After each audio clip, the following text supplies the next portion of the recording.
SSC CGL भर्ती के लिए ऑनलाइन अप्लाई करने के लिए आपको आना होगा एसएससी के ऑफिशियल वेबसाइट पर। इस वेबसाइट पर जब आप आएंगे तो यहाँ पर देखेंगे नोटिस बोर्ड वाले सेक्शन में आपको नोटिफिकेशन मिल जाएंगे एसएससी सीजीएल का। आप इसको क्लिक कर नोटिफिकेशन को डाउनलोड कर सकते हैं, जिसमें पूरी जानकारी बताई गई है। जैसे फॉर्म फिलअप की प्रक्रिया 24 जून से लेकर 24 जुलाई 2024 तक रखे गए हैं। बाकी और भी जो डिटेल जानकारी है, जैसे आपकी एग्जाम जो होने की संभावना है, इसका टेंटेटिव डेट बताया गया सितंबर अक्टूबर में होंगे, और जो टायर 2 होंगे दिसंबर 2024 तक आपके होने वाले हैं। अब वैकेंसी जो किस डिपार्टमेंट में किस पोस्ट पर कितनी है उसकी जानकारी देख पाएंगे। जैसे देखिए असिस्टेंट सेक्शन ऑफिसर की है, जो कि सेंट्रल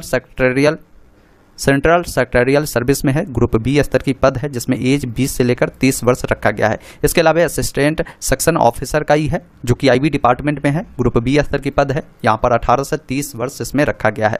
असिस्टेंट सेक्शन ऑफिसर का ही है, मिनिस्ट्री ऑफ रेलवे में भर्ती है, ग्रुप बी स्तर की है। 20 से लेकर 30 साल के बीच आपकी एज होनी चाहिए। तो इस प्रकार आप देख पाएंगे टोटल जो है 22 से लेकर और भी, यानी टोटल 34 डिपार्टमेंट पे ये आपकी बहाली प्रक्रिया होने वाली है। अब इससे जुड़ी पूरी जानकारी के लिए आप हमारे official website online update stm.in पर भी आ सकते हैं। लेटेस्ट जॉब वाले सेक्शन में आपको मिल जाएंगे एसएससी सीजीएल वैकेंसी 2024, जिस पर क्लिक करेंगे तमाम जानकारी इस वैकेंसी को लेकर बताई गई है। 17,727 पदों पर यह बहाली आपकी होने वाली है। पूरी जानकारी आप यहां से समझ सकते हैं। फी के बारे में भी बता दें आपको, जनरल, ओबीसी, ईडब्ल्यूएस के लिए 100 रुपये है। बाकी कोई भी कैटेगरी के फीमेल है उनको कोई पैसा देने की जरूरत नहीं है। एससी एसटी को भी कोई पैसा नहीं लगेगा। फॉर्म भरने के लिए आपको आना होगा, यहीं पर इंपॉर्टेंट लिंक में ऑनलाइन अप्लाई का लिंक मिलता है, जिस पर आपको क्लिक करना है। और यहाँ पर देखेंगे एक ऑप्शन मिलता है अप्लाई का, जिस पर आपको क्लिक करना है, और एक ऑप्शन मिलेगा कंबाइंड ग्रेजुएशन लेवल एग्जामिनेशन 2024, जिसके सामने यहाँ पर अप्लाई का लिंक मिलता है, जिस पर क्लिक करना है। अब यहाँ पर देखिए बहुत सारे ऐसे कैंडिडेट हैं जिन्होंने एसएससी का फॉर्म कई बार भरे होंगे, तो उनके पास ऑलरेडी ओटीआर रजिस्ट्रेशन होगा। तो आप अपना रजिस्ट्रेशन नंबर, पासवर्ड को डालकर, कैप्चा को डालकर लॉग इन करेंगे। लेकिन बहुत सारे ऐसे भी कैंडिडेट होंगे जो पहली बार इसका फॉर्म भरते हैं, तो उनको सबसे पहले अपना अकाउंट बनाना होगा, जिसके लिए एक ऑप्शन मिलता है रजिस्टर नाउ का, जिस पर क्लिक करना है। जैसे ही आप यहाँ पर क्लिक करेंगे तो ओटीआर करने का यहाँ पर 4 स्टेप है, जिसको पूरा करना होगा। तो कंटिन्यू वाले विकल्प पर क्लिक करेंगे। यहाँ पर बोला गया है कि आपके पास आधार कार्ड है तो इस करें, आधार नंबर फिल करें, आधार पर जो भी नाम है वो नाम आपको फिल करना है। नीचे आना है, आपका क्या नाम है मैट्रिक के सर्टिफिकेट पे उस अकॉर्डिंग नाम डालें, उस नाम को दोबारा डालें। अगर आपने कभी भी नाम चेंज किया तो इस करें, अन्यथा नो वाले विकल्प पर क्लिक करें। आपका जो भी जेंडर है, मेल है या फीमेल है, उसे डालें, उससे डिटेल को दोबारा से डालना है। डेट ऑफ बर्थ डालना है, पिताजी का नाम डालना है, उससे डिटेल को दोबारा डालेंगे, माताजी का नाम डालेंगे। साथ ही साथ मैट्रिक आपने किस बोर्ड से किया, सभी बोर्ड का नाम मिलता है, आप अपना यहाँ से बोर्ड को चयन करेंगे। रोल नंबर क्या है मैट्रिक का, वो जानकारी आपको देनी है, किस साल मैट्रिक उत्तीर्ण किया है। उसके अलावा आपकी हाईएस्ट क्या क्वालिफिकेशन है उसके बारे में जानकारी आपको देनी है। फिर यहाँ पर आपका जो मोबाइल नंबर है उसे देना है, ईमेल आईडी को देना है, और एक ऑप्शन मिलता है सेव एंड नेक्स्ट का, जिस पर क्लिक करना है। आपके मोबाइल और ईमेल दोनों पर ओटीपी आएगा, ओटीपी को फिल कर यहाँ से वैलिडेट करेंगे। इस प्रकार आपका जो डिटेल है वो सेव होता है। अब आप यहाँ पर देखेंगे आपको ओटीआर रजिस्ट्रेशन नंबर मिल चुके हैं। आप सिंपली कंटिन्यू वाले विकल्प पर क्लिक करेंगे। जो आपको रजिस्ट्रेशन नंबर मिले हैं उसे यहाँ पर फिल करेंगे। जो पासवर्ड आपको मिले होंगे उस पासवर्ड को भी डालेंगे। कैप्चा कोड को डालकर साइन इन वाले विकल्प पर क्लिक करेंगे। फिर आपको जो पासवर्ड मिला है उससे चेंज करने की ज़रूरत होगी, तो ओल्ड पासवर्ड जो मिले हैं उससे डालेंगे। फिर नया पासवर्ड जो बनाना चाहते हैं उससे डालेंगे। उसमें एबीसीडी का कोई भी बड़ा अक्षर, छोटा अक्षर, कोई भी अंक, कोई भी सिंबल आपको उपयोग करना है, उससे पासवर्ड को दोबारा से डालना है। यहाँ से कोई एक सेक्रेटरी क्वेश्चन चुन लेना है, उसका आंसर देना है। फिर दूसरा कोई सेक्रेटरी क्वेश्चन चुनना है, उसका आंसर देना है, और सेव एंड नेक्स्ट पर क्लिक करना है।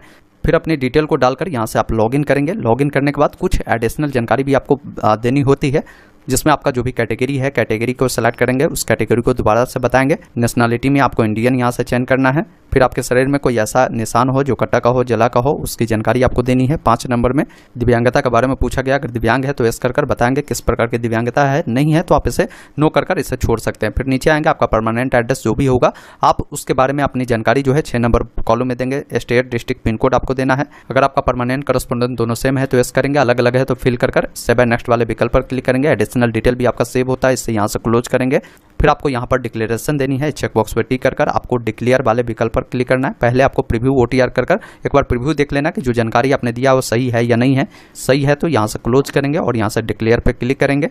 इस प्रकार आपका जो डिक्लेयर कंप्लीट होता है और आपका ओटीआर रजिस्ट्रेशन भी कंप्लीट हो जाता है। इस प्रकार आप देखेंगे आपका ओटीआर हो चुका है। आप कैंडिडेट डैशबोर्ड पर आकर फॉर्म को आप फिल कर सकते हैं, या आप लॉगिन भी करेंगे तो आपके सामने इस प्रकार का ही डैशबोर्ड आएगा। यहाँ पर देखिए नीचे लाइव एग्जामिनेशन में देखेंगे कंबाइंड ग्रेजुएशन लेवल एग्जामिनेशन का जो डिटेल है वो खुलकर आता है और इसमें भी जानकारी दिया गया कि कब से कब तक फॉर्म फिलअप होंगे। अब अप्लाई करने के लिए एक ऑप्शन मिलता है अप्लाई का, जिस पर आपको क्लिक करना है। आपके सामने पूरी टर्म एंड कंडीशन आती है, यहाँ से आपको फिल फॉर्म वाले विकल्प पर आपको क्लिक करना है। बाकी यहाँ पर देखेंगे आपका जो पर्सनल डिटेल है OTR के थ्रू जो आपने डिटेल दिया होगा उससे अकॉर्डिंग ही उठा लेता है। अपनी जानकारी को यहाँ से आपको देख लेनी है, नीचे स्क्रॉल कर आना है, नेक्स्ट वाले विकल्प पर आपको क्लिक करना है। पर्सनल डिटेल सेव होता है, ओके वाले विकल्प पर क्लिक करेंगे। अब यहाँ पर देखिए क्वालिफिकेशन की जानकारी देनी है, तो आपकी हाईएस्ट क्वालिफिकेशन कहाँ तक है वो बताएंगे। इस फॉर्म को भरने के लिए कम से कम ग्रेजुएशन होनी ही चाहिए, तो ग्रेजुएशन है तो ग्रेजुएशन बताएं। अगर अन्य है जैसे PG किया PhD किया तो जानकारी आप दे सकते हैं। बाकी यहाँ पर आपको बताना है उससे क्वालिफिकेशन को एक बार दोबारा से आपको बतानी है। इसके अलावा जो क्वालिफिकेशन स्टेटस है वो क्या है, आपने ग्रेजुएशन पास कर लिया है या अपेयरिंग है वो जानकारी देंगे। पास किया तो किस साल आपने उससे पास आउट किया वो जानकारी देंगे। जो आपने ग्रेजुएशन की पढ़ाई किया था वो किस स्टेट से किया था वो जानकारी आपको देनी है। साथ में आपका जो यूनिवर्सिटी है, यूनिवर्सिटी का क्या नाम है यहाँ पर देखेंगे, सभी यूनिवर्सिटी का नाम मिलता है। आपने जिस यूनिवर्सिटी से पढ़ाई किया है उस यूनिवर्सिटी का नाम यहाँ से चयन करेंगे। जो भी आपका रोल नंबर रहा होगा उस रोल नंबर को बताएंगे। क्या आपका परसेंटेज है ग्रेजुएशन में वो बताएंगे। किसी का CGPA है तो CGPA वाली में जानकारी देनी है, फिर सेव नेक्स्ट पर क्लिक करना है। इस प्रकार क्वालिफिकेशन की जानकारी भी आपका सेव होता है। अब कुछ एडिशनल जानकारी आपसे पूछी जाती है, जिसमें पूछा गया है यदि आप एक्स सर्विसमैन है या आर्म्ड फोर्स से है तो आप उसकी जानकारी SNO में बता सकते हैं।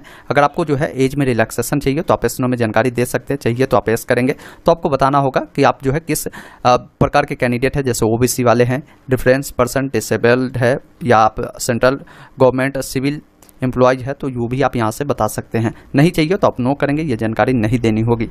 फिर 23 नंबर में आपसे पूछा गया है कि आप अपनी जो इन्फॉर्मेशन है किसी अन्य जॉब अपॉर्चुनिटी के लिए देना चाहे तो आप यहाँ पर रेस कर सकते हैं, नहीं देना चाहे तो आप नो भी कर सकते हैं, इससे कोई दिक्कत नहीं है। उसके बाद सेव नेक्स्ट वाले विकल्प पर क्लिक करेंगे। ये डिटेल भी आपका सेव होता है, ओके वाले विकल्प पर आपको क्लिक करना है। अब यहाँ पर देखिए एग्जाम सेंटर के लिए कुछ प्रेफरेंस आपको चुनने होंगे, जैसे 3 प्रेफरेंस दिए गए हैं, तो आप कहाँ रखना चाहते हो वो आप यहाँ से चयन करेंगे। फर्स्ट प्रेफरेंस में कहाँ देंगे, सेकंड में कहाँ देंगे और थर्ड में कहाँ देंगे वो जानकारी आप यहाँ पर बताएंगे। बाकी ये सब जो जानकारी है दिव्यांग कैंडिडेट के लिए है। अगर आपने फॉर्म भरते समय OTR के समय अगर आपने दिव्यांगता में एस किया होगा तो ये सब जानकारी आपसे पूछी जाएगी। बाकी यहाँ पर जो फिजिकल हैंडीकैप होते हैं उसको स्क्राइब मिलता है, तो ये सब अगर आपको चाहिए तो बता सकते हैं, नहीं चाहिए तो आप नो कर सकते हैं। यहाँ पर पूछा गया है कि क्या आप जूनियर स्टैटिकल ऑफिसर के लिए अप्लाई करना चाहते हैं तो आप यहाँ पर SNO में जानकारी दे सकते हैं। अगर नहीं करना चाहे तो नो करेंगे, तो ये भी जानकारी आपसे नहीं पूछी जाएगी। फिर यहाँ पर आपसे पूछा गया है कि क्या आप स्टैटिकल इन्वेस्टिगेटर ग्रेड 2 के लिए अप्लाई करना चाह रहे हैं तो आप यहाँ पर एस करेंगे।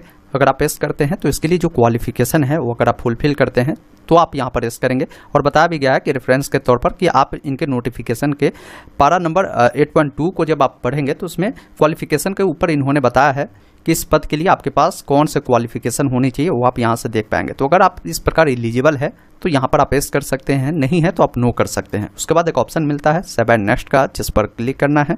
इस प्रकार आपका ये डिटेल भी सेव होता है। अब ओके वाले विकल्प पर आपको क्लिक करना है। अब यहाँ पर देखिए आपको फोटोग्राफ अपलोड करना है।